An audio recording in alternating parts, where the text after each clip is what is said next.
राम राम जी सारिया ने मैं तारा साथी मोहित पुनिया बताम सारिया का जॉब्स टारगेट यूट्यूब चैनल पर एक बार फिर से स्वागत करूं हूं। तो भाई जितने भी साथी दिल्ली पुलिस कांस्टेबल की तैयारी करने लग रहे हैं, आप सभी को पता है कि दिसंबर के एंड में आप लोगों की परीक्षाएं शुरू हो जाएंगी। और अब की बार जो आप लोगों की परीक्षाएं लेने लग रही है उस एजेंसी का नाम है एडीक्यूटी, क्योंकि पहले लेती थी टीसीएस पेपर और अब हम लोग जो एडीक्यूटी है, एडीक्यूटी ने अब जिस हिसाब से पेपर लिए हैं एसएससी के, अब हम लोग उसके हिसाब से है क्वेश्चन करने वाले हैं। क्योंकि अभी अभी एडीक्यूटी के द्वारा फेज 13 के क्वेश्चन करवाए गए, फेज 13 के पेपर करवाए गए थे, जिसके अंदर आपके 3 लेवल के एग्जाम होते हैं, एक 10th लेवल का, एक 12th लेवल का और एक ग्रेजुएशन लेवल का। जिसके अंदर से हम लोग 12th लेवल के सारे एग्जामों के प्रीवियस ईयर अभी कर चुके हैं, जो भी जुलाई में थे एडीक्यूटी ने लिए थे, और 10th लेवल के आज हम लोग पूरे कर देंगे भाई। ठीक है, एक क्लास 10th लेवल की मैं करवा चुके, आज हमारी दूसरी क्लास है 10th लेवल की, दिवाली के बाद पहली क्लास समझो। ठीक है, क्योंकि दिवाली के ऊपर मैं भी छुट्टी मनाने लग रहा था। तो भाई स्टार्ट करते हैं। इन प्रश्नों की पीडीएफ आपको टेलीग्राम के ऊपर मिल जाएगी, शायद, क्या पता डालेगा या नहीं डालेगा। वैसे तुम यहां से कर लो अच्छे तरीके से, वेल एक्सप्लेनेशन के साथ आपको समझाऊंगा। पिछली जो वीडियोस हैं, पीछे इसकी 3 वीडियो डली हुई हैं, प्लेलिस्ट आपको दिखाई दे जाएगी चैनल के ऊपर। आप जैसे सब्सक्राइब करो दिल्ली पुलिस कांस्टेबल के नाम से, आपको दिल्ली पुलिस जीके के नाम से प्लेलिस्ट दिखाई दे जाएगी, वहां से आप लोग इसकी जो पिछली 3 वीडियोस हैं वो भी कर सकते हो। ठीक है, पहला प्रश्न देखो, सारे एडीक्यूटी के द्वारा पूछे गए अभी अभी एसएससी के ही एग्जाम के अंदर।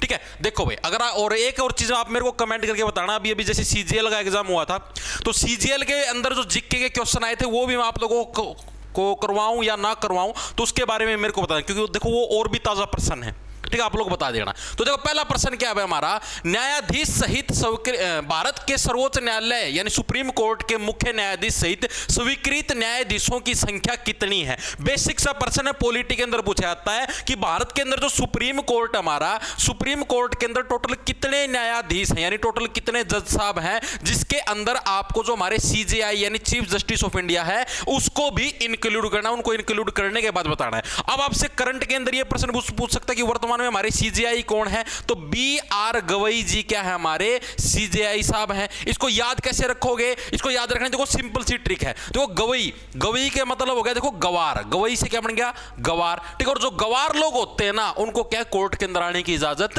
नहीं होती, और सीजेआई साहब क्या है, गवार लोगों को सख्त से सख्त सजा देते हैं जो बिना बात की अटपटी हरकतें करते हैं, इस तरीके से गवई। ठीक है, और या फिर आप ऐसे समझ लो कोर्ट के अंदर तो क्या है, बड़े से बड़े जो मुजरिम है वो भी क्या है, दुख भरे गाने स्टार्ट कर देते गवई। ठीक है, तो बी.आर. गवई साहब हमारे वर्तमान चीफ जस्टिस ऑफ इंडिया है, और ये हमारे 52वें नंबर के हैं सीजेआई साहब हैं, और अभी कुछ ही दिनों के अंदर ये रिटायर होने वाले हैं, उसके बाद 53वें नंबर के नए सीजेआई बनेंगे। ठीक है, इतनी चीज दिमाग के अंदर सेट हुई या नहीं एक बार के लिए बताओ। दूसरी चीज, सुप्रीम कोर्ट के अंदर टोटल जज कितने, ये पूछा जाता है बहुत बार। तो सुप्रीम कोर्ट के अंदर जो टोटल हमारे जज है सीजेआई को इंक्लूड करके टोटल 34 है। ऑप्शन नंबर सी हमारा करेक्ट हो जाएगा, सीजेआई को इंक्लूड करके। अगर आपसे पूछ ले कि बिना जो हमारे मुख्य न्यायाधीश अगर हम इनको हटा दे तो उसके बाद कितने हैं, तो उसके बाद 33 होंगे, और सीजेआई साहब को इंक्लूड करके हमारे कितने हो जाएंगे, 34 हो जाएंगे। चीजें समझ में आई। ठीक है, सुप्रीम कोर्ट की स्थापना कब हुई थी, तो साल 1950 के अंदर इसकी स्थापना हुई थी, किसकी, सुप्रीम कोर्ट की। ठीक है, जब हमारा देश आजाद हो गया था उसके 3 साल बाद। ठीक है, इसके अलावा सुप्रीम कोर्ट जो भी आदेश देता है उन आदेशों को क्या बोलते हैं, उन आदेशों को बोलते हैं रिट।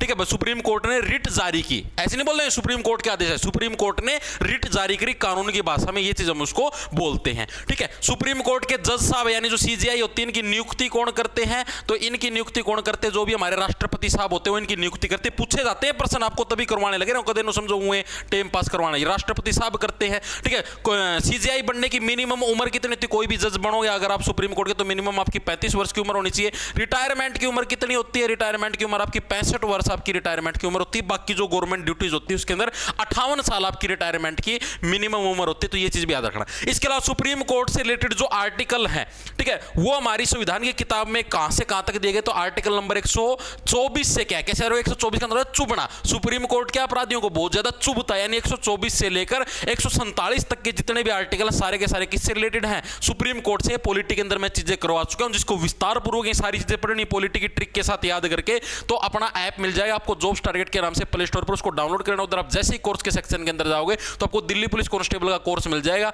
उधर आप लोग जीके कर सकते हो। 150 क्लासों के अंदर आपको कंप्लीट जीके करवा रखी है विद एंड रिटन नोट्स और विद ट्रिक्स। ठीक है, आगे चले भाई, अगला प्रश्न देखो, अगला प्रश्न हमारे पास कौन सा है, भारतीय साक्ष्य संहिता। मैंने आपको पिछली क्लास के अंदर भी एक चीज बताई थी कि अब जो नई एजेंसियां है ना, वो 2 चीजों से बहुत ज्यादा प्रश्न पूछने लग रही है। एक तो भारतीय साक्ष्य संहिता, साक्ष्य का मतलब क्या होता है, जो भी हमें प्रूफ मिलते हैं। ठीक है भाई, तुम्हें क्या सबूत मिला, क्या साक्ष्य है, ठीक है भाई, क्या प्रूफ है, क्या चश्मदीद गवाह है, ये साक्ष्य हो गया। एक तो भारतीय साक्ष्य संहिता होती है, एक भारतीय न्याय संहिता होती है। इससे रिलेटेड प्रश्न है अब की बार वाली एजेंसी बहुत ज्यादा पूछने लग रही है। ये मैं आपको, अगर आप लोग बोलोगे कमेंट करके, तो स्पेशली ये 2 टॉपिक में अलग से करवा दूं वीडियो बना के, ठीक है। तो भारतीय साक्ष्य संहिता के बारे में निम्नलिखित में से कौन सा कथन सत्य है? पहला कथन देखो क्या है, यह डिजिटल साक्ष्य को प्राथमिक साक्ष्य के रूप में स्वीकार करता। पहला कथन बिल्कुल सही है। डिजिटल साक्ष्य का मतलब, जैसे मान लिया साक्ष्य संहिता का मतलब, जैसे मान लिया किसी का मर्डर हो गया, मर्डर होने के बाद वहां पर आपको चक्कू पड़ा हुआ मिलता है, और पुलिस जैसी जाती है ना, सबसे पहली बार जब उसके अंदर एंटर करेगी क्राइम साइट के ऊपर, तो पुलिस क्या होती है, रिकॉर्डिंग करते हुए चलेगी, ठीक है। फोन के अंदर कर लो, कैमरे के अंदर कर लो, किसी के अंदर कर लो, और वहां पर क्या है, जैसे प्रूफ के रूप में मिला भाई चाकू, हाँ भाई चाकू से मर्डर हुआ है, ठीक है। तो चाकू क्या हो गया, हमारा एक साक्ष्य हो गया, एक प्रूफ हो गया। आई चीज समझ में? तो भारतीय साक्ष्य संहिता के तहत क्या है, जो भी हमारा डिजिटल एविडेंस है, डिजिटल का मतलब मैंने उसको फोन के अंदर रिकॉर्ड कर लिया, तो डिजिटल एविडेंस को क्या है, प्राइमरी एविडेंस माना जाता है, ठीक है। या फिर कोई भी मान लिया कोई पेन ड्राइव, कंप्यूटर के अंदर जो भी सबूत होते हैं वो, ठीक है। ऑप्शन नंबर ये हमारा करेक्ट हो गया। आगे चलते हैं।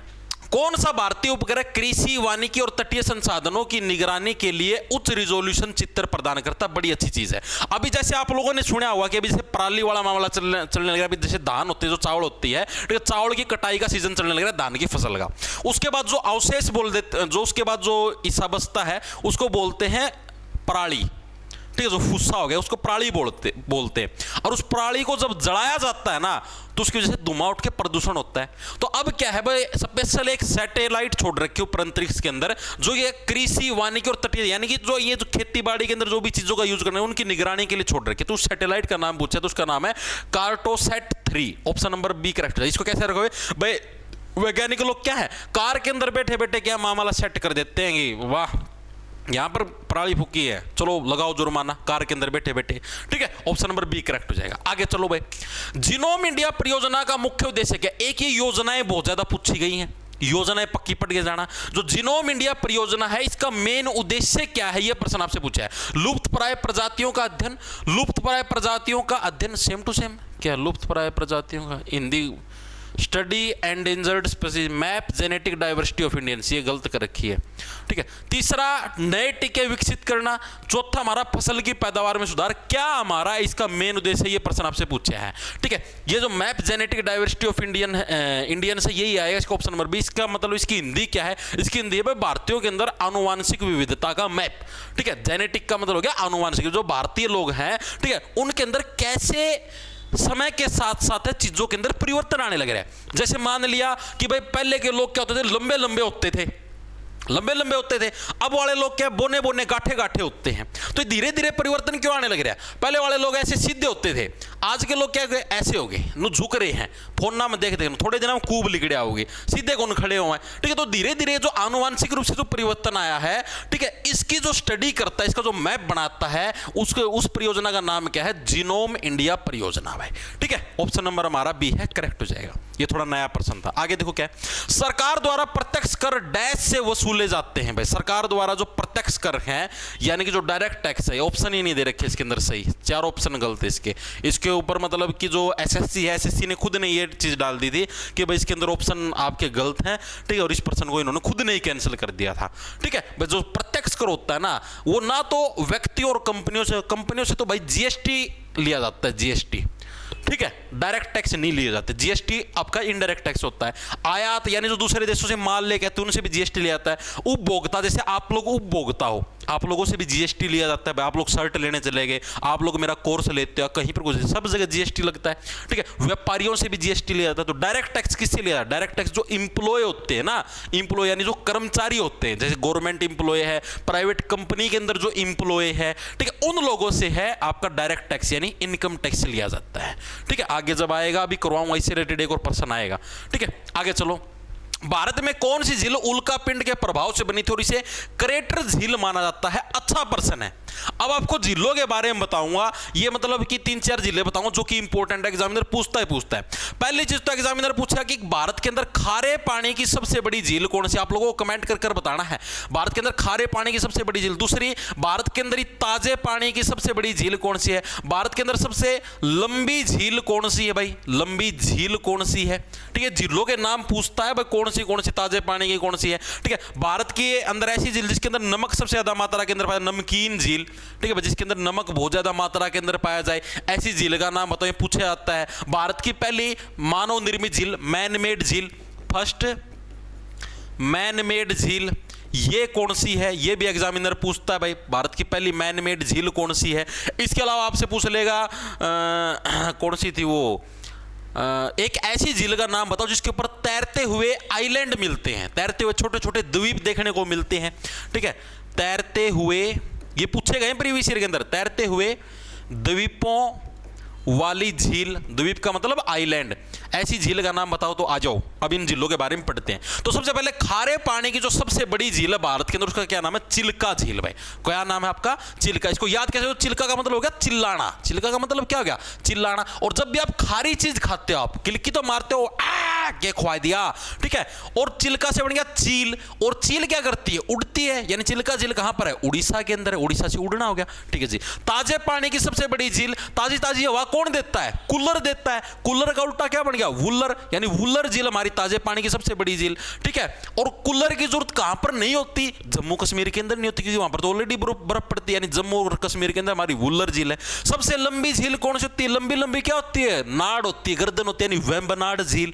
ठीक है, वेम्बनाड झील आपकी क्या होगी? सबसे लंबी झील होगी। ठीक है, और वेम्बनाड झील आपकी कहां पर मिलेगी? आपको केरला के अंदर देखने को मिलेगी। नमकीन झील, ठीक है, नमकीन, नमकीन को क्या, नमक को क्या ऐसे सांभरते हैं, ऐसे सांभरते हैं उसको ऐसे झाड़ू के साथ। ठीक है, सांभरने से क्या बन गया? सांभर झील। सांभर झील क्या है आपकी? नमकीन झील है सांभर झील। ठीक है जी। पहली मैन मेड झील, पहली मानव निर्मित कौन सी? गोविंद सागर पंत झील। कौन सी? गोविंद सागर। देखो जिसके अंदर आदमी का नाम आ गया, गोविंद सागर। और कहीं पर आदमी का नाम आया? नहीं आया जी। गोविंद सागर पंत झील कौन सी है? पहली मैन मेड। तैरते हुए द्वीप कहां पर मिलते हैं? लोकटक झील के अंदर। कौन सी? लोकटक झील। इसको कैसे आ रहा है लोकटक? लोग क्या है? लोग ताकते रहते हैं कि द्वीप कैसे तैरने लग रहे हैं झील के अंदर, छोटे छोटे आइलैंड। ठीक है, और लोग किसको ताकते हैं? जिसके पास मणिपुरा होता है। तो मणिपुरा से क्या बन गया? मणिपुर के अंदर क्या हमें लोकटक झील आपको देखने को मिलती है। कहां पर? मणिपुर के अंदर भाई। ठीक है, तो ये आपको कुछ इंपॉर्टेंट झीलें जो कि याद रखनी। और अब इस झील के बारे में पढ़ते भाई, ऐसी झील बताओ जो कि उल्का पिंड, यानी ऊपर से कोई पत्थर था जो बड़ा सारा, वो धरती के ऊपर आके पड़ा और उसकी वजह से वहां पर क्या एक बड़ा सारा खड्डा बन गया और उसके अंदर पानी इकट्ठा होता था, तो उस झील का निर्माण हुआ। इस झील का नाम पूछा तो ये झील कौन सी आपकी? लोनार झील है, जो कि आपकी महाराष्ट्र के अंदर। ऑप्शन नंबर सी करेक्ट है। याद कैसे? लोनार से बन गया लोन। ठीक है, जब भी आप लोन लेते हो तो आपके जीवन में भी क्या एक बहुत बड़ा खड्डा बन जाता है, ठीक है, जिसके अंदर पानी इकट्ठा होता रहता है। ऑप्शन नंबर सी हमारा करेक्ट हो जाएगा। ठीक है भाई, चीजें क्लियर है एक साथ? ठीक है, आगे चलते हैं। भारत में जनगणना प्रत्येक डैश वर्ष में। आज देखो जनगणना के बारे में पूरा टॉपिक मैं आपको पिछली क्लास में पढ़ा चुका। 2011 की जनगणना बता दी। 2011 तक अभी तक टोटल कितनी? 15 बार जनगणना हो चुकी। 2011 वाली 15वें नंबर की थी, आजादी के बाद के हिसाब से 7वें नंबर की थी। 1872 के अंदर हमारी पहली जनगणना हुई थी मेयो के टाइम पर। रेगुलर जनगणना हमारी 1881 के अंदर हुई थी रिपन के टाइम पर। ठीक है, ये चीजें हम लोग ऑलरेडी पढ़ चुके हैं। ठीक है, जनगणना करवाता कौन है? तो हमारा जो मिनिस्ट्री ऑफ होम अफेयर्स है, यानी जो हमारा गृह मंत्रालय है। जनगणना के अंदर क्या घर के सदस्यों को तो गिनते हैं, यानी गृह मंत्रालय के द्वारा। तो भारत में जनगणना प्रत्येक क्या है? प्रत्येक 10 वर्षों के अंदर जनगणना करो। बिल्कुल बेसिक सा टुच्चा प्रश्न पूछा गया है। ठीक है, जनगणना के बारे में बाकी चीज तो मैं आपको बता चुका था। ठीक है, आगे पढ़ते हैं। आगे देखो अगला क्या हमारा, भारत में किस राज्य का जनसंख्या घनत्व सबसे कम है? अब आपको यहां से क्या चीजें सीखने को मिलने लग रही है? आपको जो सेंसस वाला टॉपिक को पक्का करके जाना है। ठीक है, स्टैटिक जीके के अंदर मैंने आपको करवा भी रखा है बैच के अंदर, सेंसस वाला पूरा 2 क्लासों के अंदर। ठीक है, विस्तार पूर्वक सारे याद करवा रखे हैं। कहां की? देखो सबसे ज्यादा जो जनसंख्या घनत्व मतलब डेंसिटी, जैसे मान लिया ये एरिया हमारा, इस एरिया के अंदर मान लो भाई 1 2 3 4 5 6 ही जने रहते, तो यहाँ की डेंसिटी कितनी होगी? 6। ठीक है, तो इसी जनसंख्या घनत्व का मतलब क्या था? 1 किलोमीटर एरिया के अंदर कितने लोग रहते हैं। ठीक है, तो जो सबसे कम जो भीड़ है वो कहां पर आपको? अरुणाचल प्रदेश के अंदर मिलती है। कैसे रखो भाई? अरुणाचल के अंदर सिर्फ अरुण और अरुणाचल, वही दोनों लोग रहते हैं। ठीक है, अब 2 ही लोग रहेंगे तो एक दूसरे को सताएं भी, यानी परेशान भी करें। तो अरुणाचल प्रदेश का जो जनसंख्या घनत्व कितना है? 17 व्यक्ति प्रति वर्ग किलोमीटर। 17 व्यक्ति प्रति वर्ग किलोमीटर, यानी 1 वर्ग किलोमीटर के अंदर मात्र 17 व्यक्ति ही रहते हैं। ये पूछा जाता है 17 वाला बहुत बार, मोस्ट इंपोर्टेंट है भाई। ये पूछा जाता है कि अरुणाचल प्रदेश का जनसंख्या घनत्व कितना है, और किसी भी आपका स्टेट का नहीं पूछेगा, सिर्फ अरुणाचल प्रदेश का पक्का पूछा। तो कितना है? 17 व्यक्ति प्रति वर्ग किलोमीटर अरुणाचल प्रदेश का जनसंख्या घनत्व है। सबसे ज्यादा भीड़ कहां पर रहती है? बिहार के अंदर रहती है सबसे ज्यादा। अगर आपसे पूछ ले सबसे ज्यादा जनसंख्या घनत्व पूछता है हर बार, लेकिन उसके अंदर संख्या नहीं पूछता आपसे। अरुणाचल की संख्या पक्का पूछा, सबसे ज्यादा जनसंख्या गंतव्य पूछ लेगा तो कहां का आपका, ये आपका रहेगा बिहार का। ठीक है, और अगर आपसे पूछ भी ले भाई, अगर मैं आपको डाटा बता देता हूं भाई कितना है, 1102 व्यक्ति प्रति वर्ग किलोमीटर, अगर पूछ ले, बाकी पूछेगा नहीं। ठीक है, बाकी बिल्कुल जीरो चांस है भाई आपसे पूछे व्यक्ति प्रति वर्ग किलोमीटर। ठीक है, इतनी चीज समझ में आई, ऑप्शन नंबर बी हमारा करेक्ट हो जाएगा। आगे चलो, बाकी मैंने आपको बता दिया कि वो चीज याद रखना, आपका क्या नाम था, साक्षरता कितनी है, साक्षरता कितनी, तो साक्षरता कितनी आपकी 72.04%।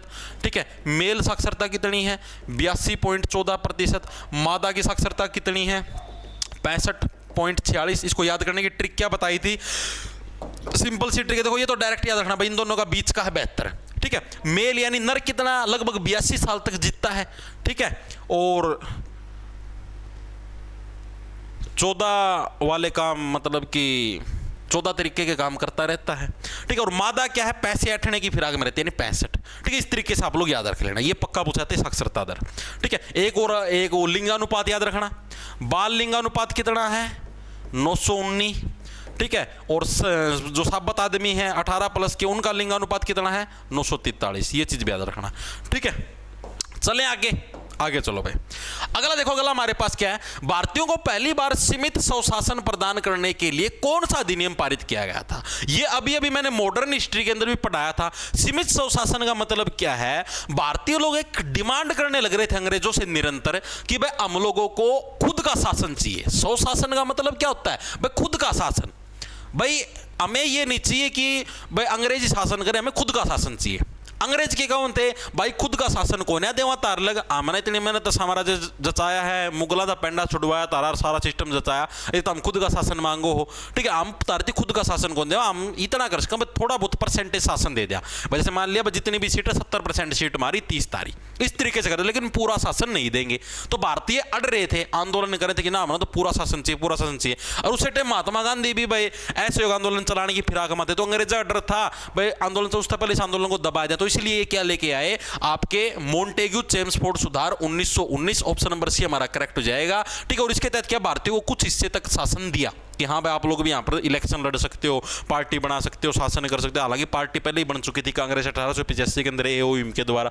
ठीक है, लेकिन इन्होंने दिया। अब दो आपसे पूछे जाते हैं, एक तो पूछा जाता है 1909 के अंदर कौन सा आया आपका, ये मोंटेग्यू चेम्सफोर्ड सुधार क्या थे, कानून होते थे।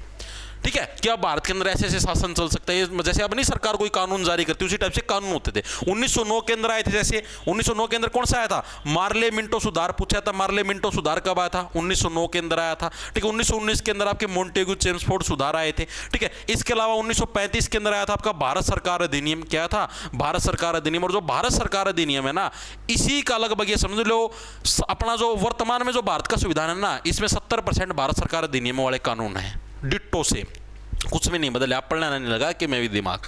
ठीक है, डिट्टो सेम यही है आपका 70% कानून। ठीक है, तो इस तरीके से 3-4 सुधार जो कि पूछे जाते हैं। इसके अलावा एक साइमन कमीशन पूछता है एग्जामिनर बहुत बार। 1927 के अंदर क्या है, साइमन कमीशन का गठन हुआ था। गठन पूछ ले तो 1927 के अंदर साइमन कमीशन का, साइमन कौन था, सर जॉन साइमन। इसकी लीडरशिप भी अंग्रेज अधिकारी था। ठीक है, साइमन की लीडरशिप के अंदर भारत के अंदर आया कब, 1928 के अंदर भारत में आया। तो डिफरेंस है, अगर आपसे एग्जामिनर पूछ ले साइमन कमीशन का गठन कब हुआ तो 1927 के अंदर, भारत कब आया तो 1928 के अंदर, यानी उसके 1 साल बाद। लंदन था, भारत लगा तो थोड़ा बहुत टाइम लगा, उस टाइम एरोप्लेन वाली सुविधा नहीं थी। ठीक है, समुद्री जहाज के अंदर आया करते। तो ये चीज पूछा जाता है। एक आपसे जलियांवाला बाग हत्याकांड पूछ लेगा, 13 अप्रैल 1919 डेट याद रखना। ठीक है, एक आपसे क्या पूछ लेगा, रोल टैक्ट पूछ लेगा। रोलेट एक्ट भी आपका कब आया था, 1919 के अंदर आया था। एक आपसे 1905 के अंदर क्या आया था, बंगाल का विभाजन हुआ था। किसके टाइम पर हुआ था, करजन के टाइम पर हुआ था। ये चीज भी याद रखना। ठीक है, ये चीज भी एग्जामिनर पूछता है। तो ये कुछ फैक्ट आपको याद रखने हैं। आगे चलें, और तो इसके अंदर कुछ है ही नहीं। आगे देखो अगला हमारे पास कौन सा है। अगला आया, भारत में रेतवाड़ी व्यवस्था किसने शुरू करी। ये भी मॉडर्न हिस्ट्री के अंदर करवाया था, याद करो। अब ये भी करवाई, मॉडर्न हिस्ट्री तो खत्म है। जिन्होंने बैच ले रखे उनको पता है, यूट्यूब के ऊपर ही फ्री करवाया था, बाद में वीडियो प्राइवेट हो गई थी। बताओ 3 टाइप की व्यवस्थाएं आई थी या नहीं आई थी। और मैंने बोला था प्रीवियस ईयर के अंदर पूछी गई, आगे भी पूछी जाएंगे। और ये देख लो, अभी एसएससी का एग्जाम जो IDQT ने लिया उसी के अंदर पूछा गया। 3 टाइप की आपकी व्यवस्था थी, रेतवाड़ी थी, जमींदारी थी, महलवाड़ी थी। सबसे पहले जमींदारी आई थी। तीनों के अंदर डिफरेंस बता देता हूं, जमींदारी, रेतवाड़ी और आपकी महलवाड़ी। 3 टाइप की आपकी व्यवस्थाएं थी भाई मेनली। अब इन व्यवस्थाओं के अंदर होता क्या था, देखो जमींदारी व्यवस्था के अंदर क्या था, ये कार्नवालिस के टाइम पर आई थी।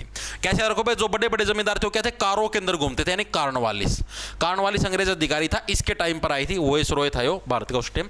ठीक है, तो इसके अंदर क्या होता था भाई, जो गांव के अंदर, हर एक गांव के अंदर क्या जमींदार नियुक्त कर दिए भाई, ये जो 100 किले हैं, इन 100 किला में से कोई किसान हो, ठीक है, मान लिया भाई मैं किसान हूं, मेरे पास 2 किले, आप किसान हो, आपके पास 3 किले हैं, ठीक है, टोटल 100 किले, तो इन 100 किले बता जो भी टैक्स उसको इकट्ठा करके सरकार को पहुंचाना जमींदार भाई तेरा काम है, यानी जमींदार नियुक्त कर दिए टैक्स कलेक्शन के लिए।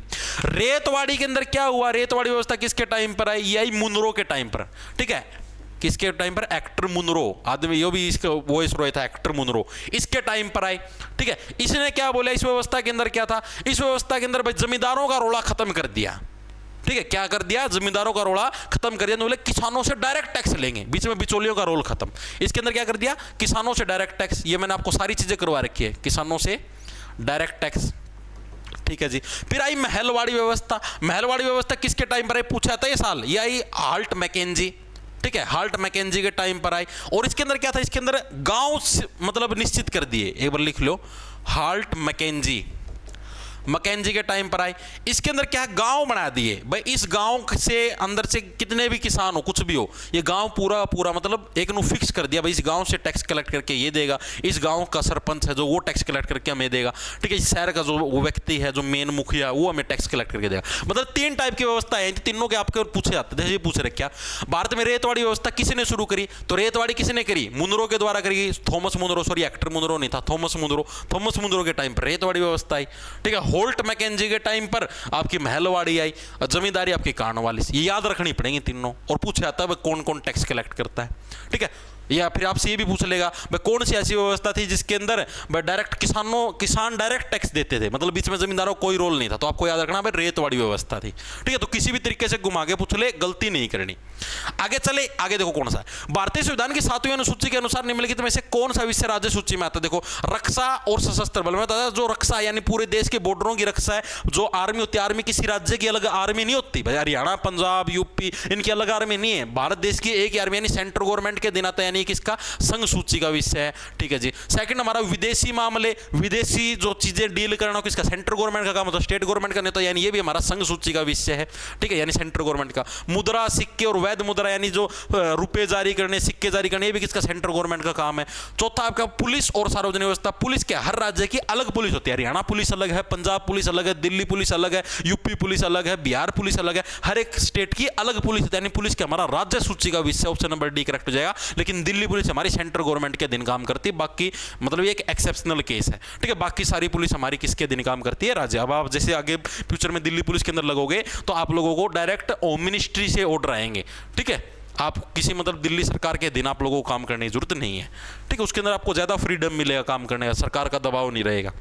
आगे देखो क्या है, भारतीय शास्त्रीय संगीत में मूल स्वरों क्या था। मूल स्वर का मतलब जो मतलब कि मेन स्वर है, जैसे सारे ग म प द नि सा, इसकी एक बढ़िया ट्रिक है, सारा गा म प द नि सा, पटर पटर पटर।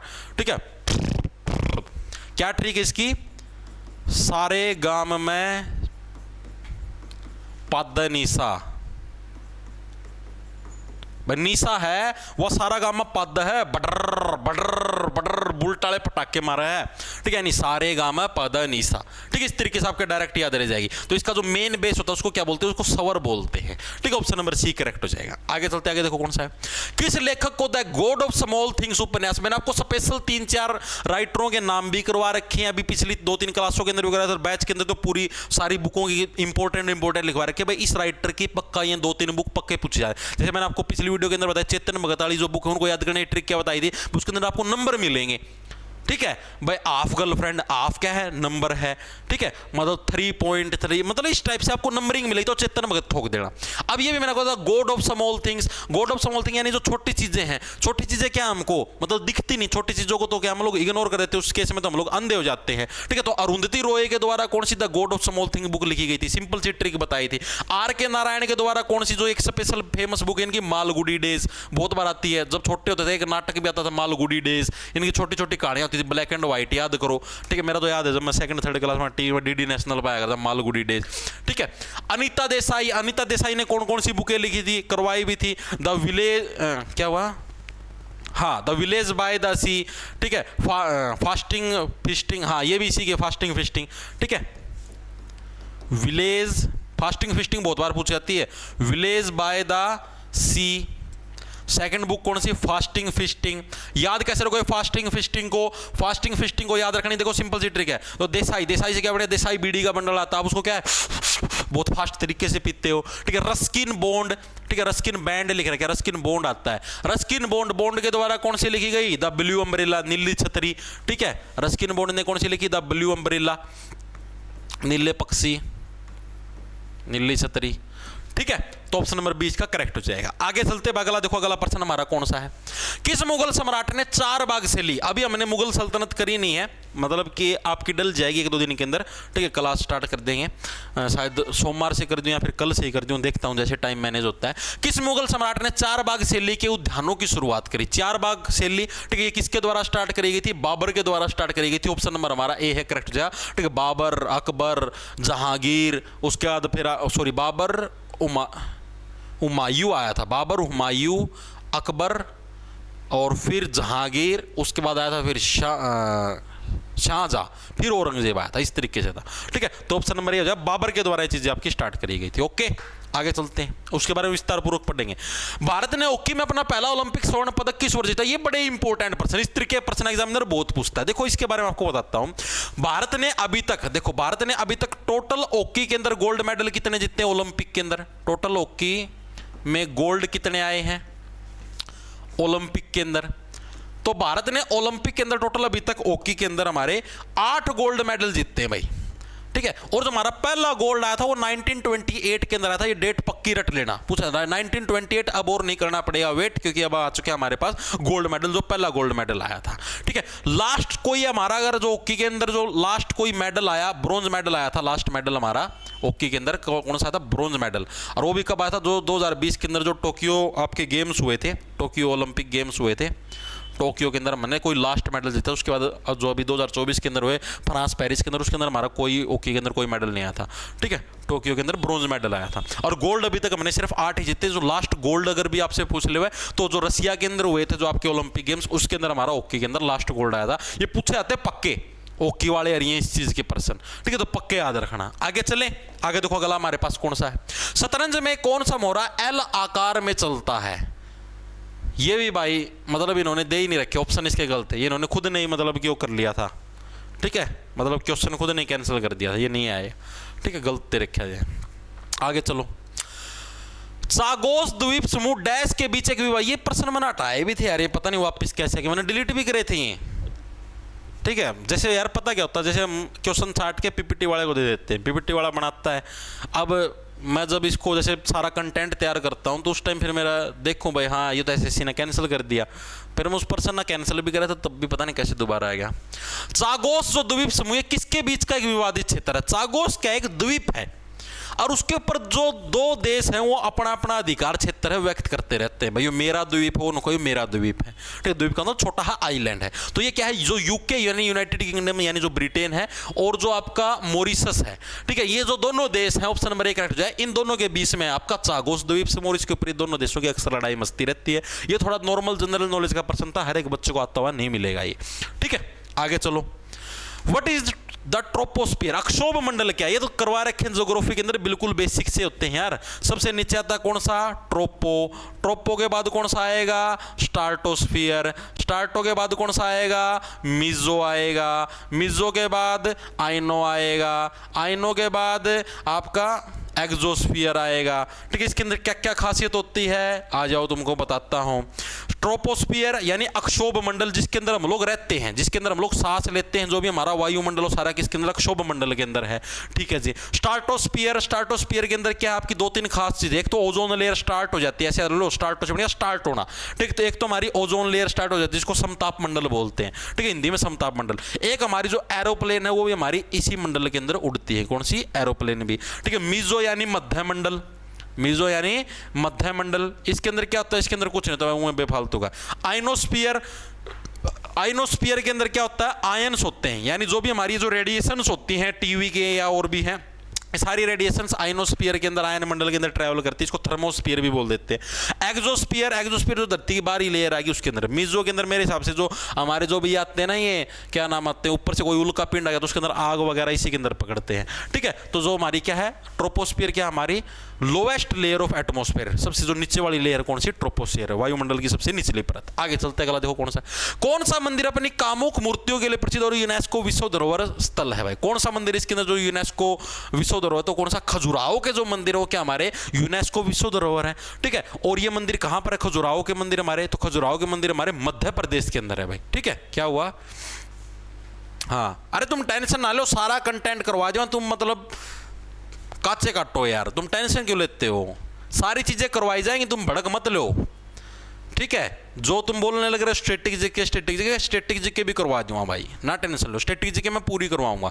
जैसे अभी आप ने कुछ ही क्लास करवाई थी, उसके बाद फिर मैंने स्किप कर दी थी स्टैटिक जीके, क्योंकि भाई मैं थोड़े से 2-3 काम और भी करने लग रहे हैं आप लोगों के लिए, कुछ चीज़ें और तैयार करने लग रहे हैं, आपको थोड़े दिनों में सरप्राइज मिलेंगे, ठीक है। झटका मशीनें चलेंगी तो कुछ चीज़ें और भी तैयार करने, तो उसमें थोड़ा टाइम ज़्यादा लगने लग रहा है, ठीक है। तो खजुराहो के मंदिर है कहाँ पर, आपके मध्य प्रदेश के अंदर है। कहाँ पर है, मध्य प्रदेश के अंदर। ये किस शैली के अंदर बने हुए हैं, खजुराहो के मंदिर हमारे नागर शैली के अंदर है, ठीक है। पूछा जाता है किस शैली के अंदर, नागर। ये नागर क्या जी, शैली मंदिरों की, एक नागर होती है, एक वेसर होती है, ये कुछ 2-3 शैली हैं, ठीक है। नागर शैली आपकी कहां पर, उत्तर भारत के जितने मंदिर हो सारे आपके नागर शैली के अंदर मिलते हैं, ठीक है। फिर एक दो और शैली होती है, शायद दक्षिण भारत की कौन सी शैली थी, कोई साथी बताएगा, मैं भूल गया, एक बार मैं देखने दो, मैं खुद कंफ्यूज हो गया। साउथ इंडिया के मंदिरों की शैली, साउथ इंडिया के मंदिर किस शैली में होते हैं, कदे साउथ वाले ना हो, हाँ साउथ वाले द्रविड़ शैली के अंदर होते हैं, ठीक है। नागर और वेसर ये क्या है, जो हमारे नॉर्थ इंडिया के जो मंदिर होते हैं वो नागर और वेसर शैली के अंदर होते हैं, ठीक है। और जो साउथ इंडिया के होते हैं, साउथ इंडिया वाले किस शैली के अंदर हमको देखने को मिलते हैं, द्रविड़ शैली के अंदर। क्या हमको साउथ इंडिया के मंदिर हमको देखने को मिलते हैं किस शैली के अंदर, द्रविड़ शैली के अंदर भाई, ठीक है। द्रविड़ शैली इसके अंदर क्या डिफरेंस है जी, जो नागर वेसर शैली होती है इसके अंदर क्या होता है, मंदिर का जो ऊपर वाला गुंबद होता है इस टाइप से होता है नॉर्मल, ठीक है। द्रविड़ के अंदर, साउथ इंडिया के अंदर आप देखना कभी मंदिर देखने जाओ, मतलब साउथ इंडिया के अंदर कभी तुम्हारा चक्कर लगे तो इस टाइप से मंदिर होते हैं, ठीक है। ये आपके द्रविड़ शैली होगी, ठीक है। तो आपका ऑप्शन नंबर सी करेक्ट है। और किस वंश के द्वारा बनवाए गए थे ये, जो हमारा ये जो खजुराहो के मंदिर किस वंश के द्वारा बनवाए गए थे, तो चंदेल वंश के द्वारा ये आपके बनाए, चंदेल वंश के जो राजा थे उनके द्वारा ये आपके बनाए गए थे, चंदेल वंश के राजाओं के द्वारा। बहुत बार पूछा जाता है चंदेल वंश, खजुराहो के मंदिर किस वंश के राजाओं द्वारा बनवाए गए थे, तो चंदेल वंश के राजाओं द्वारा खजुराहो के मंदिर आपके बनवाए गए थे। बहुत इंपॉर्टेंट है, ऑप्शन नंबर सी हमारा करेक्ट हो जाए। आगे चले भाई, आगे देखो अगला हमारा कौन सा है, अवैध रेत खनन के कारण होने वाली गंभीर पारिस्थितिकी स्थिति के लिए किस भारतीय नदी ने सबसे अधिक राष्ट्रीय ध्यान आकर्षित किया, विशेष रूप से उत्तर प्रदेश और बिहार। देखो क्या चीज दे रखी है, अब नदियों के अंदर क्या आती है, रेती आती है। रेती जो आप लोग घर के अंदर जो लिपाई करते हो दीवारों की, या जो क्रेशर आता है, क्रेशर जो सारा नदियों के अंदर से भी निकल के आता है, रेत तो सबसे ज्यादा आता है। अब क्या होता है, सरकार टेंडर जारी करती है भाई कि हाँ भाई इस नदी के अंदर से रेत तू निकाल सकता है, मतलब एक स्पेशल परमिट मिल जाता है, तू इस नदी के अंदर से रेत निकाल और बेच, और सरकार को इतना हिस्सा दे, ठीक है। अब अवैध खनन का मतलब क्या होता है, भाई कुछ लोग क्या सीधा जो मान लिया मेरा तो रप्पीसा है और मैं अपनी जेसीबी लगाई, ट्रक लगाए और रेत का अंधेरा मार, मतलब गुप्त तरीका था रेत चोरी करे ना नदी का हमें था और गेड़ा ट्रक का मार बेच दिया, उसको बोलते हैं अवैध रेत खनन। मतलब कि वो वैध तरीका नहीं है, सरकार से आपने परमिशन नहीं ले रखी, आप गलत तरीके से है, इलीगली आप लोग रेत को मतलब निकाल के बेचे। जैसे अवैध आपका ये पहाड़ होते हैं, जैसे आपका तोसाम के पहाड़ या कोई भी और पहाड़ है, पहाड़ों से भी खनन चलता है, क्रेशर बजरी निकाले जाते हैं। तो ये मेनली बिहार के अंदर कौन सी नदी, मतलब फिर उस नदी के अंदर दिखते हो जाते हैं, अब आप उसका रेत निकालने लगे तो नदी बाढ़ वगैरह कुछ और लेके आएगा, तो मेनली गंगा नदी है, उसके ऊपर ये सारी चीजें होती है। ये भी एक नॉर्मल जनरल नॉलेज का, कहीं पर आपको बुकों के अंदर नहीं मिलेगा। कौन सा क्वाड देश दुनिया का सबसे बड़ा लोकतंत्र है, पहली चीज तो आपको क्वाड कंट्रीज के अंदर पता होना चाहिए कौन कौन से देश है। पहले भी आप लोगों को बता चुके हैं, भारत, अमेरिका, ऑस्ट्रेलिया और जो जापान है, ये चारों के चारों किसके अंदर है, क्वाड के अंदर है। कौन कौन से, भारत, अमेरिका जो कि पता नहीं कैसा यहाँ का वो है भाई राष्ट्रपति, जापान और ऑस्ट्रेलिया, ये 4 देश हैं भाई जो कि किसके अंदर आते हैं, क्वाड के अंदर आते हैं। और इसने पूछा क्या है कि क्वाड जो कंट्रीज इसके अंदर सबसे बड़ा लोकतांत्रिक देश कौन सा है, तो आप सभी को पता है भारत तो पूरी दुनिया का सबसे बड़ा लोकतांत्रिक देश है, तो ऑप्शन नंबर बी हमारा करेक्ट हो जाएगा। इस तरीके से याद रखना, आपसे कल कोई भी पूछ ले कि क्वाड कंट्रीज के अंदर से सबसे ज्यादा क्षेत्रफल किस देश का है, तो उसके अंदर भी आप लोग ऐसे ठोक दो भारत, ठीक है, इस तरीके से आपको बताने लग रहा हूं कि भाई इस तरीके से भी एग्जाम्पल के रूप में आपसे पूछा जा सकता है, तो ये चीज भी पढ़ जाना। क्वाड के बारे में, ब्रिक्स के बारे में बहुत चीजें पूछने लग रहा है एग्जामिनर, आपने देखा है, तो पक्का पड़ जाना क्वाड ब्रिक्स। पृथ्वी पर जल चक्र को संचालित करने वाली ऊर्जा का प्राथमिक स्रोत क्या है? जो पृथ्वी के अंदर, जैसे मान लीजिए ये हमारा तालाब है, ठीक है, तालाब के अंदर हमारा क्या है? पानी है, आज ब्लू है, पानी पानी पानी तालाब के अंदर, ठीक है। ऊपर हमारा ये सूर्य देव है, कचर कचर कचर कचर कचर कचर कचर कचर, और जो भी हमारा अब क्या पृथ्वी पर जो जल चक्कर चलने लग रहा है, यानी अब ये पानी है, ये पानी ऐसे भाप बन के ऊपर उठेगा, चन चन चन चन चन चन, और इसके फिर यहाँ पर बादल बनेंगे, तो जो जल चक्कर चलने लगा, फिर ये जहाँ पर मिट्टी वहाँ पर बरसेंगे। इस जल चक्कर को कहाँ से एनर्जी मिलने लग रही है? सूर्य से एनर्जी मिलने लग रही है, ठीक। तो यानी सौर ऊर्जा से क्या ये हमारा जल चक्कर चलने लग रहा है। ऑप्शन बी हमारा करेक्ट हो जाएगा, ठीक है जी। आगे चलते, आगे देखो कौन सा, भूमिगत द्रव भंडार का प्रबंधन क्यों महत्वपूर्ण है? जो भूमिगत द्रव है, यानी जो धरती के अंदर से हमें जो फ्लूइड मिलते हैं, like petrol, diesel, kerosene oil, यानी मिट्टी का तेल, ये जो चीजें मिलते हैं, इनके में अच्छे तरीके से प्रबंधन, यानी कि अच्छे तरीके से इनको बचा के रखना चाहिए, व्यवस्था रखनी चाहिए। ये चीज क्यों जरूरी है, प्रश्न पूछा गया। तो पहला क्या, केवल पर्यावरण के लिए? नहीं, और भी तो चीजें होंगी। केवल आर्थिक कारण, केवल पैसे के लिए? नहीं, आर्थिक और पर्यावरण दोनों कारणों से, ठीक है भाई। एक तो मैं मतलब इन फ्यूचर जब ये चीजें खत्म हो जाएगी, फिर कहां से गुजारा करोगे? और पर्यावरण के हिसाब से भी भाई, पर्यावरण, धरती का सिस्टम भी खराब होने लग रहा है। अब तो मेरे हिसाब से देखो, मैक्सिमम चीजें सोलर पे शिफ्ट हो जानी चाहिए। जो चाइना वगैरह वाली जो कंट्रीज हैं, उनके अंदर तो मैक्सिमम चीजें सोलर पे शिफ्ट हो चुकी हैं।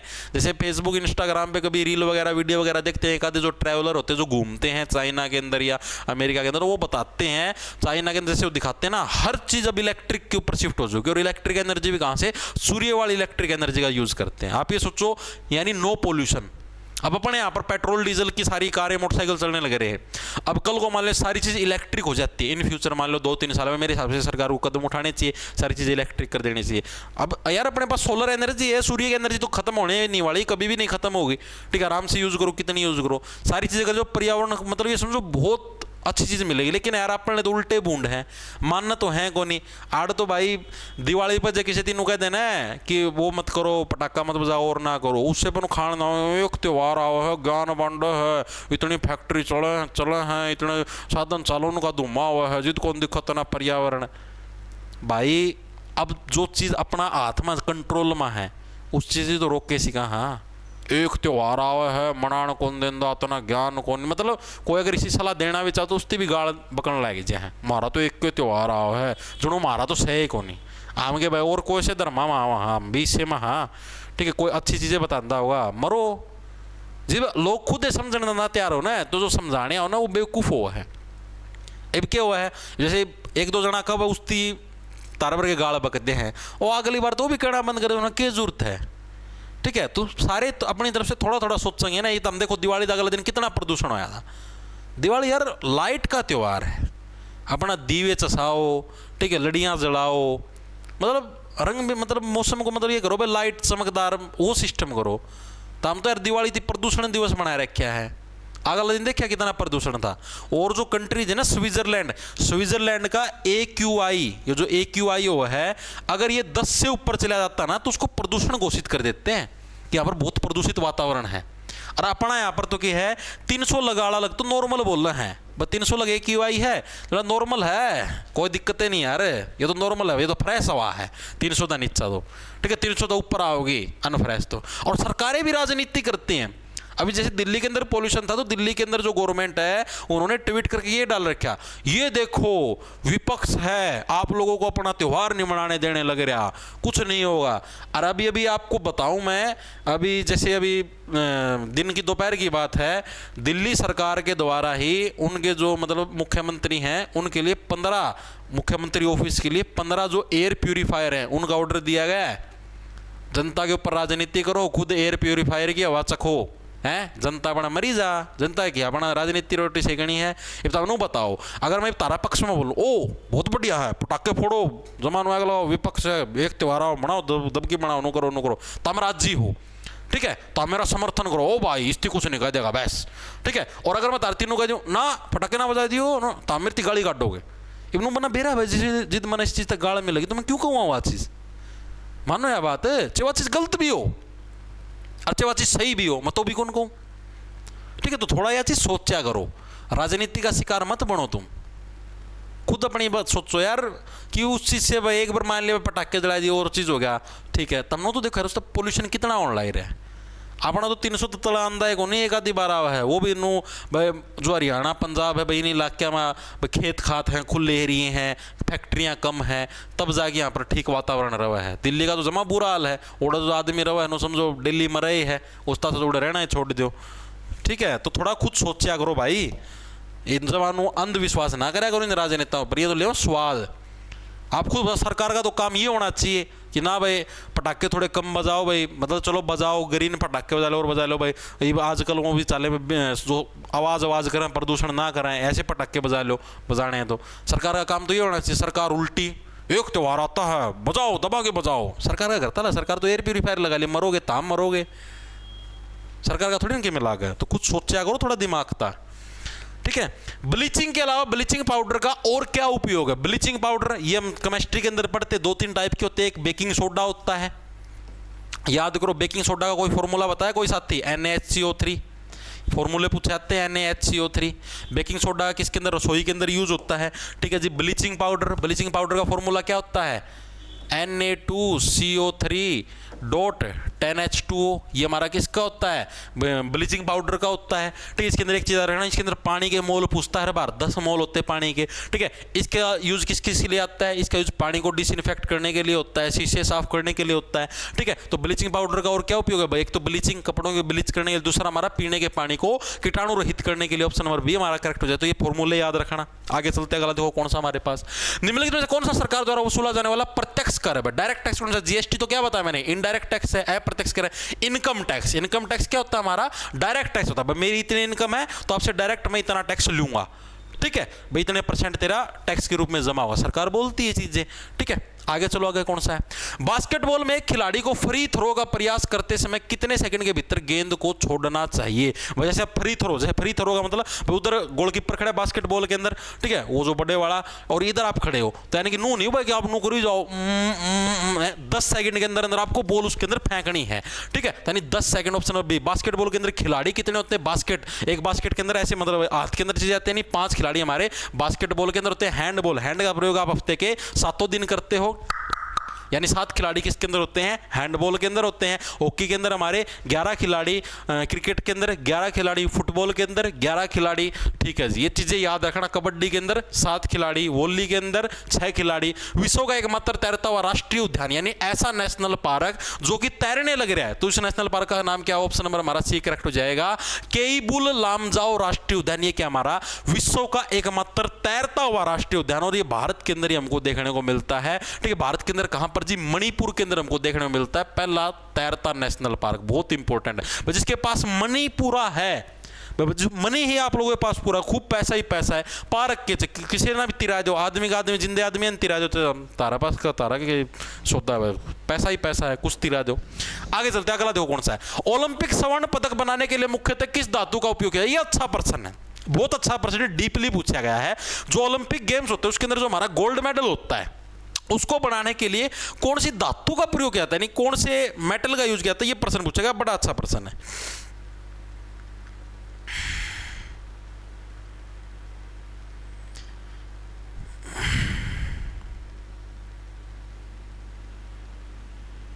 बताओ भाई।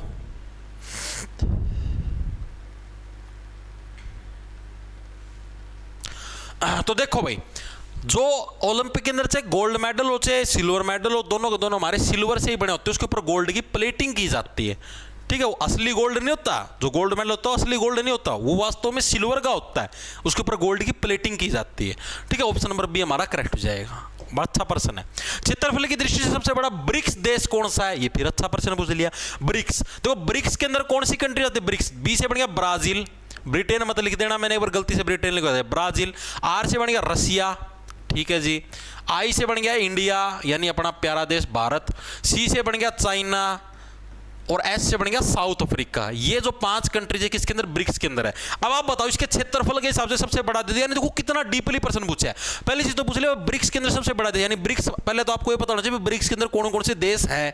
अब सबसे बड़ा देश ब्राजील नहीं है जी, रसिया। रसिया क्या है, क्षेत्रफल के हिसाब से सबसे बड़ा, अपने मैप के ऊपर भी देखा, ऑप्शन नंबर डी करेक्ट हो जाएगा। सेकंड नंबर पे चाइना आता है, थर्ड पे फिर आएगा भारत की बारी। तो ठीक है, आगे चलो, अगला देखो कौन सा है क्या हमारा, a high ease of doing business, EODB score means, यानी इसका मतलब क्या भाई, a high ease of doing business यानी कि बिजनेस करने की बहुत ज्यादा संभावना, यानी बहुत ज्यादा सरलता, बिजनेस है बहुत इजीली कर सकते हो। ठीक है, इसका मतलब क्या है, इसका मतलब है भाई आप व्यवसाय शुरू करना आसान, मतलब आप अपना बिजनेस है इजीली स्टार्ट कर सकते हो, इसका मतलब ये है। ठीक है, ऑप्शन नंबर सी हमारा करेक्ट हो जाएगा। ठीक है जी, आगे चलते हैं। प्लासी का युद्ध 1757 भारत में ब्रिटिश शासन की शुरुआत का प्रतीक था। इससे पहले किस युद्ध ने दिल्ली सल्तनत के पतन का संकेत दे दिया, मतलब लास्ट युद्ध कौन सा था, ठीक है, जिसके बाद दिल्ली सल्तनत का पतन हो गया। अभी अभी हमने दिल्ली सल्तनत के बारे में पढ़ा, दिल्ली सल्तनत का लास्ट वंश कौन सा था, ट्रिक क्या बताई थी, सख्त सा लोंडा। बैच के अंदर ये ट्रिक बता रहे, सख्त सा लोंडा का मतलब देखो ट्रिक क्या लिखवाई थी मैंने आपको, सख्त सा लोंडा। एस से क्या बन गया हमारा, सलेव डायनेस्टी। सलेव का मतलब होता है गुलाम वंश, जिसको मामलुक वंश भी बोल देते हैं। कौन था इसका संस्थापक, कुतुबुद्दीन ऐबक। ठीक है जी। के से बन गया हमारे पास खिलजी वंश। खिलजी वंश का संस्थापक बताओ। ती से बन गया हमारे पास तुगलक वंश। ठीक है जी। एस से क्या बन गया हमारे पास, सैयद वंश बन गया जी। LD से क्या बन गया हमारे पास, लोधी, यानी लोधी वंश क्या हमारा दिल्ली सल्तनत का अंतिम वंश था। और जो इब्राहिम लोधी था वो क्या था, दिल्ली सल्तनत का अंतिम शासक था। कौन था, इब्राहिम लोधी। और इब्राहिम लोधी किसके साथ लड़ा था आखिरी बार ये लड़ा था 1526 के अंदर पानीपत के फर्स्ट युद्ध के अंदर। किसके साथ लड़ा था, बाबर के साथ लड़ा था। तो ऑप्शन नंबर हमारा ए है करेक्ट हो जाए, बैटल ऑफ पानीपत 1526। इसके अंदर क्या हमारा ये पहला युद्ध था। एक सेकंड रुकना भाई। हेलो, हाँ भाई, अच्छा रहा, रुक जा फिर रहने दे। सुन 50 का आएगा तो 10 कितने, 500 के होंगे। अच्छा रुक जा ना, तू पागल है कि तना कौन बताना है, लिया तू कितने, 15 लिया एक बार खातर, 15 नहीं 1000 के लिया। ठीक है, ओके। अच्छा बुत आदमी है भाई कि मैं काम कह दे, अंकल तब पूछ ले, अरे तेरे में भी तो बुद्धि में तो दिमाग लगा लिया कर बुतरू। तो 1526 के अंदर जो पानीपत का पहला युद्ध था, बाबर वर्सेस इब्राहिम लोधी। अरे क्लास लेने ला रहा हूँ अंकल, और आड़े 1 घंटा खा जाएगा। बाबर वर्सेस इब्राहिम लोधी, ठीक है, ये आपका पानीपत का पहला युद्ध हुआ था। और इसी युद्ध के अंदर क्या आपका क्या नाम है, जो दिल्ली सल्तनत वो आपकी खत्म हो गई थी। ठीक है, खानवा का युद्ध ये भी बाबर के साथ ही लड़ा गया था, ये भी पूछा था बहुत बार बाबर के द्वारा 1527 के अंदर खानवा। तराइन का युद्ध, तराइन के अंदर 2 युद्ध लड़े थे, किसके द्वारा, जो हमारा क्या नाम था, 1 सेकंड रुकिए दोबारा फोन आया। हेलो,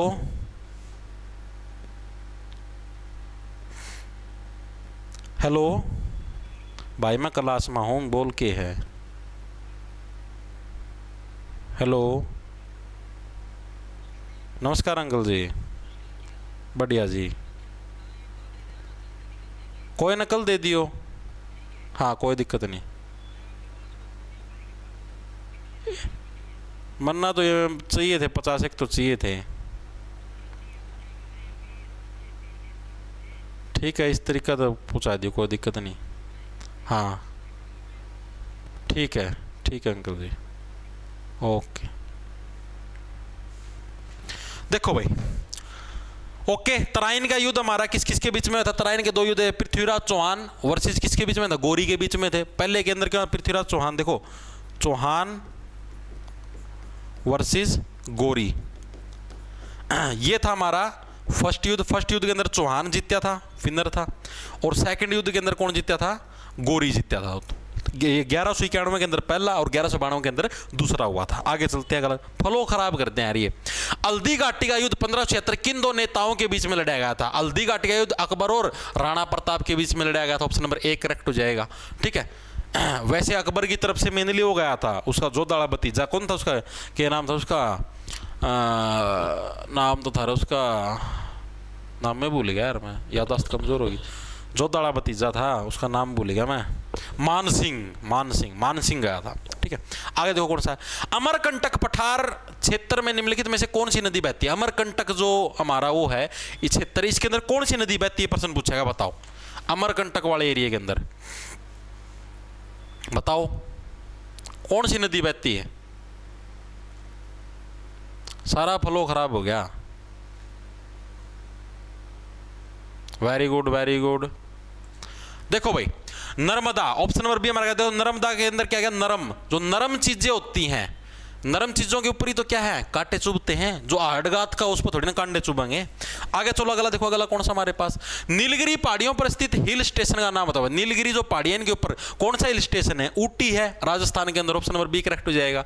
ठीक है, आगे चलो। सॉरी, नीलगिरी पहाड़ियां राजस्थान में कहां पर? ये जो दक्षिण भारत के अंदर है, Ooty. Option number B correct हो जाएगा। आगे चलो, दक्षिण भारत के अंदर। सॉरी, भारत का सबसे ऊंचा झरना कुंचिकल झरना किस राज्य के अंदर स्थित है? बताओ। कुंचिकल झरना है, ये हमारा जो भारत का सबसे ऊंचा झरना है। अभी जैसे मैंने बहुत सारे झीलों के बारे में पढ़ा, उसी टाइप से झरना है जो सबसे ऊंचा झरना, जिसका नाम क्या? कुंचिकल झरना। ये कहां पर देखने को मिलता है? ये प्रश्न आपसे पूछा है, बताओ। अब भाई एक आधी चीज गलत हो सकती है भाई। हाँ, अरे एग्जामिनर गलत देगा, मैं कौन गलत करवाऊं भाई? Very good.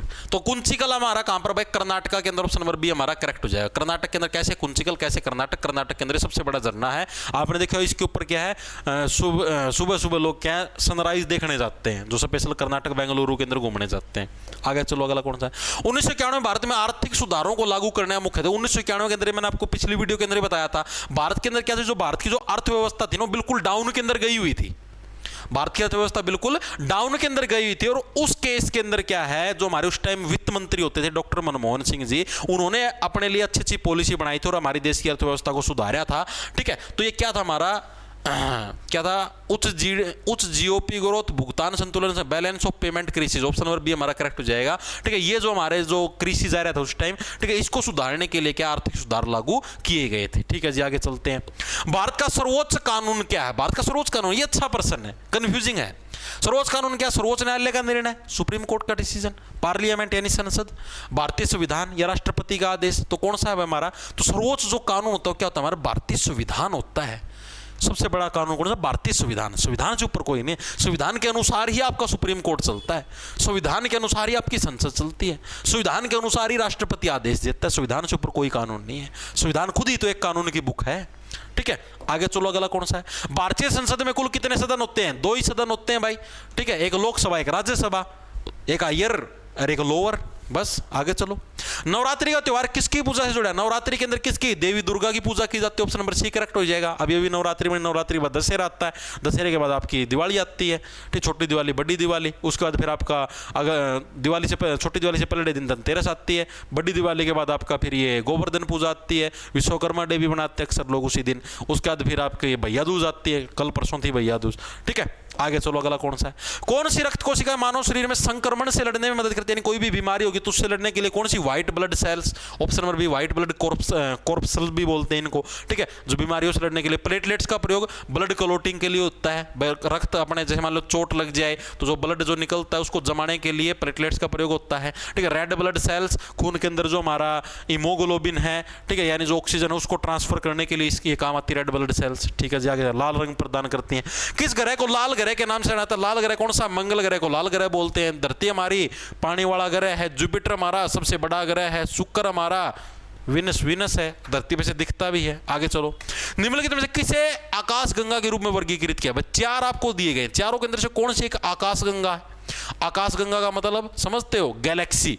हमारी जो धरती है वो भी क्या? हमारी भी एक अलग गैलेक्सी। और इस टाइप के अंतरिक्ष के अंदर बहुत सारी गैलेक्सियां हैं।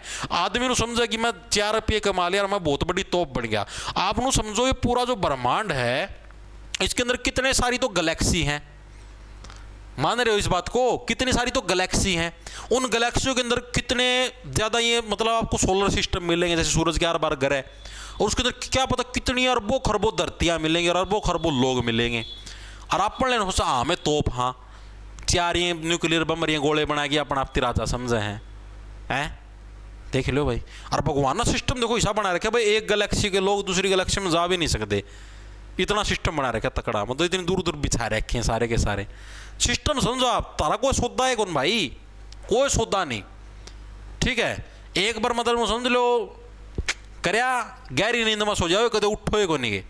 मृत्यु क्या है, मृत्यु गहरी नींद में सोना ही तो है। जो तो हमें सोचो ना आत्मा चली गई उड़ गिर हो गए, कुछ को नहीं होंगे, ये फालतू के लोग ना बहम बना रखे हैं, ठीक है। असली चीज़ यही, जैसे आप लोग सोते हो, जब आप रात को सोते हो, ठीक है, तो आपको क्या लगता है, आपको कुछ भी मतलब कुछ भी याद नहीं आता, बिल्कुल गहरी नींद में सोते, कोई सपना आ जाए तो अलग बात है, वैसे तो गहरी नींद में सोओगे, ठीक है। सुबह उठते तो क्या हो, एक तरीके से मर के ही तो उठे हो तुम, रात को सोए हो, गहरी नींद में सोए हो, कुछ पता लगा तुमको क्या कुछ हुआ धरती में, कुछ नहीं पता लगा, ठीक है। गायब हो गए थे धरती से, सुबह उठ के जाग आ गई, और जिस दिन ये जाग नहीं आई उस दिन ऐसी गहरी नींद में सोते रह जाओ, कुछ भी नहीं पता लगेगा क्या थे तुम, कौन थे, स्विच ऑफ हो जाओगे, शरीर को फूक आएंगे, ना कोई दर्द महसूस होगा ना कुछ और, तुम थे ही नहीं, अस्तित्व ही खत्म तुम्हारा। सोचो तुम, आज मैं यहाँ पर बोलने लग रहा हूँ, कल को गायब हो जाऊँ, तुम आज यहाँ पर सुनने लग रहे हो, कल को तुम्हारा अस्तित्व ही समाप्त। तो इतना तुम सीरियस मतलब जीवन मिला है, आराम से एंजॉय करो, जियो, ठीक है। पढ़ाई लिखाई भी करो, जॉब की तैयारी भी करो, अच्छी जॉब मिल जाए बहुत अच्छी बात है, जॉब ना मिले तो भी इतनी भड़क मत लो, अपने भगवान ने धरती पे जन्म दिया है जीवन जीने के लिए, एंजॉय करने के लिए। किसी को कुछ भी नहीं पता, आज है हो कल नहीं हो, इतनी टेंशन लिया है ना करो 10 साल पाछा मेरा परिवार के हो ना, वर्तमान की टेंशन लो, वर्तमान में केस होता होना ही रहा है, 10 साल पाछा किसी ने बेरा को नहीं कि मेरा आज 100 तड़का उठो है ना, मान रहे हो यह बात, तो इतनी टेंशन ना लिया करो। तो कौन सी गैलेक्सी सीरियस, ये तो एक बड़ा सारा तारा है, गैलेक्सी कौन सी, उर्सा माइनर, और ये भी तारे हैं, एंड्रोमेडा। एंड्रोमेडा क्या है, एक गैलेक्सी है, ठीक है, जिसके अंदर ऐसे बहुत सारे ग्रह देखने को मिलेंगे। आगे देखो कौन सी, विस्थापन और दूरी में के अंदर, डिस्प्लेसमेंट और डिस्टेंस में के अंदर, देखो इसके अंदर एक डिफरेंस है। डिस्टेंस क्या होता है, जैसे मान लीजिए ए पॉइंट है, ए पॉइंट से बी पॉइंट के बीच की जो दूरी है इसको बोलते हैं डिस्टेंस, ठीक है जी। डिस्प्लेसमेंट किसको बोलेंगे, आप जैसे मान लीजिए ए पॉइंट है, यहां से ऐसे ऐसे ऐसे ऐसे ऐसे ऐसे ऐसे गए, ठीक है, और ये बी पॉइंट आया तुम्हारा यहां पर, ये ऐसे, तो जो ए पॉइंट और बी पॉइंट के बीच की जो सबसे छोटी दूरी है ना, इसको डिस्प्लेसमेंट बोलेंगे, यानी इस पूरी है ये तो होगी डिस्टेंस। डिस्प्लेसमेंट किसको बोलेंगे, इन दोनों के बीच की जो सबसे छोटी दूरी है उसको डिस्प्लेसमेंट बोलेंगे, ठीक है। तो क्या है, distance include direction, displacement does not. Displacement के अंदर कोई दिशा नहीं होती, और डिस्टेंस के अंदर डायरेक्शन, हाँ भाई डिस्टेंस के अंदर कौन सी डायरेक्शन है, पूर्व के अंदर 50 किलोमीटर, ठीक है, पश्चिम के अंदर 10 किलोमीटर, ठीक है। अगला क्या हमारा, डिस्प्लेसमेंट इंक्लूड, डिस्प्लेसमेंट में डायरेक्शन होती है, डिस्टेंस में नहीं होती। तीसरा हमारा बोथ आर स्केलर, और चौथा हमारा बोथ आर वेक्टर। कौन सा कथन हमारा सही है बताओ। वेक्टर का मतलब क्या होता है, ऐसी क्वांटिटी जिनके अंदर आपकी डायरेक्शन होती है उसको वेक्टर बोलते हैं, ठीक है, वेरी गुड, हाँ बिल्कुल भाई बिल्कुल। डिस्टेंस के अंदर क्या है, आपकी कोई भी मतलब कि डायरेक्शन नहीं होती, आपकी जो डिस्प्लेसमेंट है, डिस्प्लेसमेंट के अंदर आपकी डायरेक्शन होती है, डिस्टेंस के अंदर नहीं होती। ऑप्शन नंबर बी हमारा करेक्ट हो जाएगा, ठीक है। आगे चलते अगला देखो कौन सा हमारा, मेधा पाटकर ने एक बड़े बांध के निर्माण के विरोध में एक आंदोलन का नेतृत्व किया था, उस आंदोलन का नाम बताओ। भाई एक जो बड़ा बांध था उसको बचाने के लिए एक आंदोलन किया गया, उस आंदोलन का नाम पूछा है, उस आंदोलन का नाम क्या था बताओ। वेरी गुड, हाँ नर्मदा बचाओ आंदोलन, वेरी गुड शाबाश, ठीक है भाई वेरी गुड, नर्मदा बचाओ आंदोलन, ऑप्शन नंबर सी हमारा करेक्ट हो जाएगा। आगे चलो अगला कौन सा है, 5 कंट्रीज हैं ब्रिक्स के अंदर, उनका नाम पूछा है, ये भी देख लो, अभी अभी पूछा है मैंने, क्या बताया था, Brazil, Russia, India, China, south Africa. बस ये ब्रिटेन मत कर देना, ये गलती मत कर देना, बस बाकी सारा ठीक होएगा, ठीक है। आगे चलो, चाबहार बंदरगाह के माध्यम से व्यापार से किस भारतीय राज्य को सबसे अधिक, चाबहार जो बंदरगाह है इसके माध्यम से कौन सा, गुजरात है, ठीक है, गुजरात को सबसे अधिक लाभ होता है, उसी तरफ तो है, पाकिस्तान की तरफ ही तो है, ठीक है। आगे चलो, निम्न कौन सा क्षेत्र खुशी सूचकांक द्वारा मापा जाने वाला क्षेत्र नहीं है। खुशी यानी जो आपका हैप्पीनेस इंडेक्स है, ठीक है, उसके द्वारा उस चीज को नहीं नापा जाता, तो कौन सी चीज है वो, क्या है, इंटरनेट की गति। इंटरनेट की गति ये उस पर डिपेंड नहीं करती। कई लोगों ने सोचा है हाँ इंटरनेट बढ़िया चल रहा है तो लोग आगे खुश है, नहीं ऐसा नहीं होता। अगर आपका स्वास्थ्य अच्छा है तो आप हैप्पीनेस इंडेक्स में अच्छा स्कोर करोगे, पर्यावरण आपका अच्छा है, मनोवैज्ञानिक यानी दिमाग से आप फिट हो, ठीक है। आगे चलो, भारतीय संविधान किस अनुच्छेद के अंतर्गत समानता का अधिकार, 14 से 18, ऑप्शन नंबर हमारा ए है, करेक्ट हो जाएगा। स्वतंत्रता का अधिकार 19 से 22 हमारा, ठीक है। उसके बाद 23-24 के अंदर हमारा क्या है, 23-24 के अंदर हमारा क्या है, हमारा बताओ, समानता हो गया, स्वतंत्रता हो गया, यहाँ पर क्या आ गया हमारा 23-24 के अंदर। जैसे आप मान लिया बच्चों से मजदूरी नहीं करा, यानी शोषण के विरुद्ध अधिकार। 25 से 28 के अंदर क्या है, धार्मिक स्वतंत्रता का अधिकार। 29-3 के अंदर क्या है, शिक्षा संस्कृति का ज्ञान। 32 के अंदर क्या है, संवैधानिक उपचारों का अधिकार। आगे चलो। संसद के दोनों सदनों की संयुक्त बैठक के दौरान अध्यक्ष के रूप में कौन कार्य करता है? दोनों सदनों की संयुक्त बैठक होगी तो अध्यक्ष कौन होंगे? हमारे राष्ट्रपति जी होंगे। यानी लोकसभा राज्यसभा दोनों की अगर एक साथ बैठक हो तो अध्यक्ष कौन बनेंगे? राष्ट्रपति जी। लोगों द्वारा अपने देश छोड़कर दूसरे देश में बसने की प्रक्रिया को किस शब्द से डिफाइन किया जाता है? भाई आप मान लो भारत छोड़ के किसी और देश के अंदर बसते हो तो किस वर्ड से हम इस चीज को रिप्रेजेंट करें? भाई इसको क्या बोलेंगे? सर इसका राष्ट्रपति नहीं होगा, क्यों?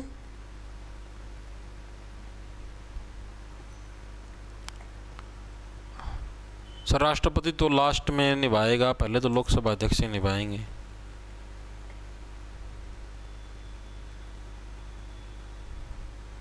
बात तो यह भी सही है भाई।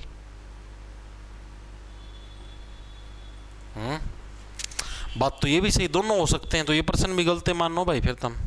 चलो इसको देखो क्या बोलेंगे इसको?